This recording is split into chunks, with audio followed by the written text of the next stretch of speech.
সর্ষের খোল, বাদাম খোল এবং কাঁচা বাদামের তরল সার যে আমরা গাছে জলের মধ্যে দিয়ে পচিয়ে টবের মাটিতে দিয়ে থাকি, সর্ষের খোল হলে ঠান্ডার সময় 3 দিন, বাদাম খোল হলে 2 দিন, কাঁচা বাদাম হলে 24 ঘন্টা জলের সঙ্গে রেখে দেওয়া হলে কোনো ক্ষতি হবার সম্ভাবনা থাকে না। এই তরল সারটি গরমের সময় 10 দিন পর্যন্ত সংরক্ষণ করা যেতে পারে। ঠান্ডার সময় হলে 15 দিন পর্যন্ত সংরক্ষণ করা যায়।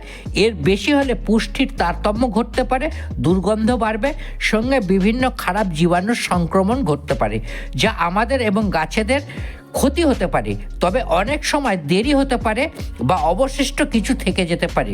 দুটি উপায়: এক, পুরানো মাটিতে ঢেলে দিন, নয়তো ওই খোল পচা জলের মধ্যে H2O2 হাইড্রোজেন পারঅক্সাইড প্রতি লিটার জলে খোল পচা জলের মধ্যে 1 ml দিয়ে দিন, তাহলে খারাপ জীবাণু নষ্ট হবে। ভালো থাকুন, নমস্কার।